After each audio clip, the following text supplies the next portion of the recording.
지수야 미안한데 못 쓰겠어 이러셔가지고 만나서 만나서 얘기하자고 하면서 제가 20년 동안 독서를 하면서 여러 노하우들이 있었잖아요. 근데 그 중에 핵심 아이디어가 사실 있었어요. 여기 상단, 하단, 좌측, 우측, 나는 이 빈 공간에 뭔가를 해 했더니 갑자기 눈이 막 반짝반짝. 어떤 생각을 하는 게 제일 중요할까요? 말을 잘하려면 좋은 생각을 해야 돼요. 기획을 잘하려면 좋은 생각을 해야 돼요. 이 좋은 생각을 인풋하는 게 굉장히 중요해요. 안녕하세요. 출판기획자 백지수입니다. 여러분 드디어 청구루 숲의 가장 오랜 역사를 자랑하는 생각정리 시리즈의 4번째 책이 나왔습니다. 생각정리 스킬, 생각정리 스피치, 생각정리 기획력에 이어서 이번 책의 주제 독서법입니다. 우리가 왜 이 독서법이라는 주제로 4번째 시리즈를 기획했는지 저자님 직접 모셔보고 아주 낱낱이 밝혀보겠습니다. 저자님 어서 오세요. 반갑습니다. 소개 한번 해주세요. 네, 생각정리 시리즈의 저자 복주환입니다. 반갑습니다.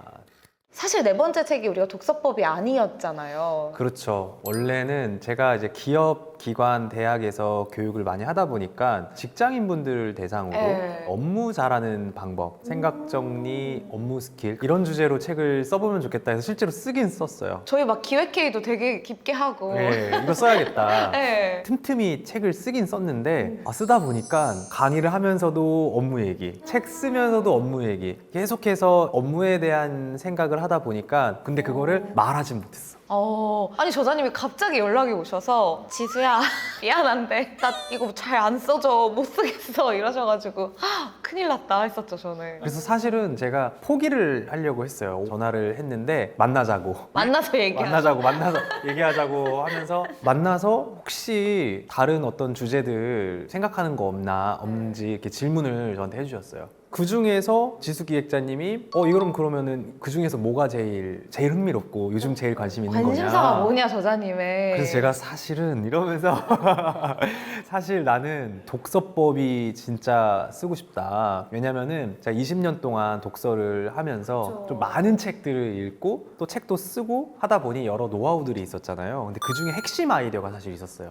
그래서 칠판에다가 제가 이렇게 딱 갑자기 일어나가지고 막 적으면서 지수야 이거 봐봐 나는 책을 어떻게 읽냐면 막 이러면서 책 봐봐 이러면서 여기 책에 지금 뭐가 보여? 막 이러면서 내용이요, 뭐 그래서 문장이요, 제목이요. 아니 다시 봐봐. 빈 공간을 봐. 빈 공간이 있어. 여기 상단, 하단, 좌측, 우측. 그게 뭔데요? 그래서 나는 이 빈 공간에 뭔가를 해 했더니 갑자기 눈이 막 반짝반짝. 눈이 막 너무 좋다고. 진짜 저자님이 독서하는 방법을 칠판에 갑자기 막 적으시는데 이거다 이런 느낌이 딱 드는 거예요. 이거를 책으로 만들어야겠다는 생각이 갑자기 확 들었죠 제가. 나도 그래서 그때 딱 생각이 되게 재밌어 하네? 근데 만약에 책을 쓴다면 사실 첫 번째 독자가 되는 거잖아요. 네. 책을 같이 이제 만들고 하니까. 그러니까 첫 번째 독자가 이러한 반응이라면 괜찮겠다. 근데 사실은 이게 당장 써볼게요 라고 하지 못했던 거는 한번 반응을 보고 싶었어요.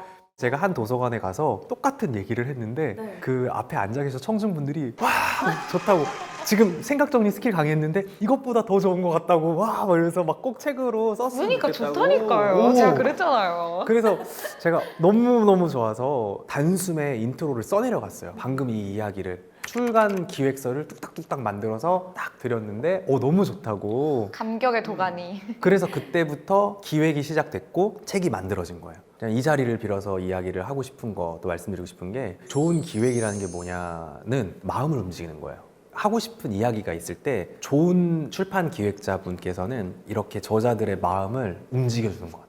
갑자기 제 칭찬 해주시는 거예요? 진짜로. 그래서 저는 사실 아닌 건 아니라고 하잖아요. 진짜. 네, 아닌 건 아니라는데 물론 저자님을 위하는 마음도 있지만 이 주제 진짜 너무 좋다. 이거는 나에게 기회가 되면 기획자로서 책으로 만들어보고 싶다라는 아이디어를 툭 던져주신 거였고 그 상황이 너무 드라마틱했던 거죠. 책에 이제 다양한 독서를 하는 방법들이 나오는데 제일 신선하고 재밌었던 포인트 2개를 좀 여쭤보고 싶어요. 일단 첫 번째, 여백 독서법이라는 게 있습니다. 여백 독서법이 뭔지 궁금한데 이게 어떤 건지 좀 소개를 해주세요.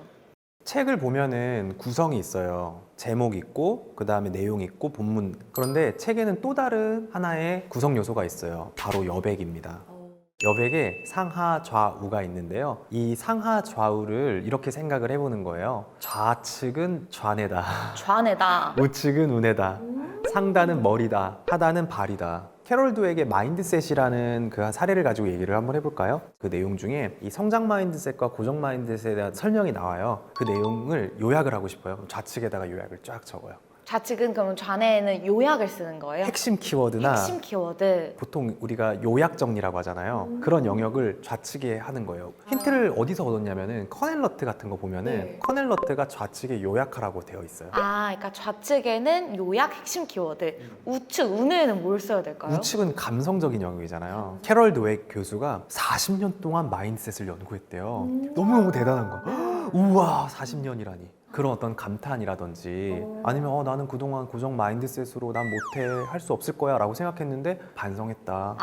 어떤 감상적인 부분들을 우뇌에 쓰는 거네요. 자유롭게 우측에. 적어보는 거예요. 상단에는 갑자기 책을 보다 보니까 그러면 성장 마인드셋 챌린지를 해보면 어떨까? 빅 아이디어. 그럼 그걸 위에다가 머리 번뜩이는 아이디어를 적어요. 근데 아이디어는 실행 방안이 있어야 돼. 발이라고 했잖아, 하단이. 그 하단에다가 그러면 그 마인드셋을 어떻게 하면 할 수 있을까? 이번 챌린지 몇 주 동안 작게 내가 할 수 있는 것들 생각해보기, 이런 식으로 정리를 하는 거죠. 그러면 내가 책을 보면서 단순히 읽는 거에서 그치지 않고 활용하는 독서로 바뀔 수 있다는 거예요. 읽는 것에 끝나는 게 아니라 활용하는 방법이 된다.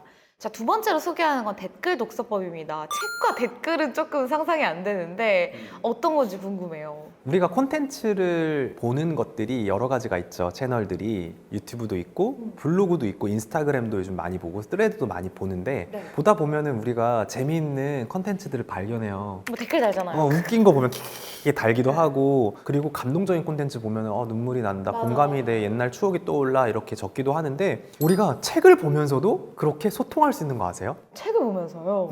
그래서 책을 그냥 단순히 텍스트라고 보고 재미없는 것, 그냥 책이라는 거, 글이라고 이제는 그냥 인식하기보다는 책을 사람이라고 생각을 해보세요. 멘토라고 생각해 보시고 친구라고 생각해 보고, 사람이라고 생각하면 대화를 하겠죠. 대화를 하다 보면은 어떤 생각들이 떠오르겠죠. 그러면은 그 떠올랐던 생각들을 여백에다가 적으면서 저자랑 대화를 한다 생각하고 댓글을 남기는 거예요. 근데 댓글을 이렇게 남겨보니까 뭐가 좋냐면은 우리가 유튜브나 블로그 이런 데는 내가 댓글 남기고 언제 어디서 어떤 댓글 남길지 모르잖아요. 책은 내가 몇 시에 어떤 장소에서 어떤 생각을 했다 남겨놓잖아요. 나중에 다시 봐요. 그러면은 와, 그때 내가 이런 생각을 했구나. 과거에 내 생각과 비교를 해볼 수 있겠구나. 과거에는 내가 이런 생각을 했는데 이 정도로 성장을 했구나. 내가 이런 고민이 있었구나. 저자와 대화를 하면서 남겨놨던 그 생각으로 과거의 나와 또 미래의 나와 계속해서 또 소통을 하면서 성장을 하게 되는 거예요. 사실 저희 책에서 굉장히 다양한 특히 생각정리 도구들을 활용해서 책을 어떻게 읽어야 되는지, 말씀하신 대로 책을 읽고 정말 내 삶을 바꾸는 행동으로 이어지는 방법을 여러 가지 소개하고 있는데, 많은 분들이 갑자기 생각정리 시리즈에 웬 독서법? 이렇게 많이들 물어보세요. 저자님은 어떤 것 때문에 독서법이라는 것을 책으로 쓰게 되셨는지 조금.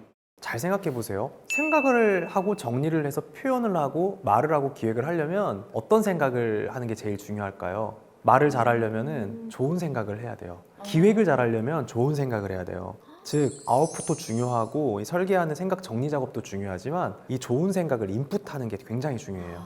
좋은 생각을 하는 여러 가지 방식들이 있겠지만 그중 저는 가장 빠르고 효과적이고 그리고 좋은 게 바로 독서라고 생각했어요. 결국 이 생각 정리를 잘하는 방법들을 지금까지 말씀해 주셨다면 이제는 재료를 책에서 찾는 거네요. 그렇죠. 그래서 어떤 주제에 대해서 최고급 재료로 만든 지식의 결과물이 책이기 때문에 독자분들이 책을 읽다 보면은 그 지혜와 지식을 단숨에 얻어가실 수 있어요. 책은 빅데이터예요.